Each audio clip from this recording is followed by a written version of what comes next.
Conti un momento, se si vede di che brutta serata. Sono ancora troppo grandi le emozioni anche a 50 anni di distanza. A 50 anni dal terremoto del Friuli, la sezione ANA di Gemona non dimentica ovviamente chi è andato avanti quella sera. Tra le note del silenzio si alza la bandiera e viene deposta la corona sulla targa commemorativa. E questo è il primo step della giornata della commemorazione.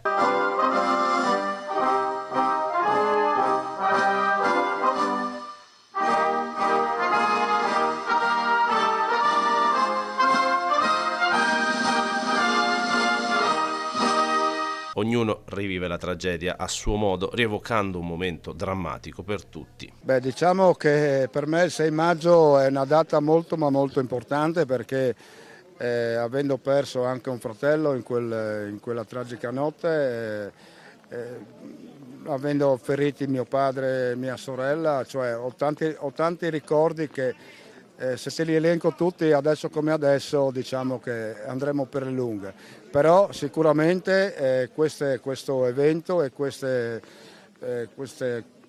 diciamo, queste cerimonie di ricordo sono veramente toccanti perché mi riportano sempre indietro a quello che ho passato io, seppur avevo nemmeno 9 anni, 8 anni e mezzo, qualcosa mi ricordo. Un segno indelebile da cui si è ripartiti con forza per onorare proprio la memoria di chi non c'è più.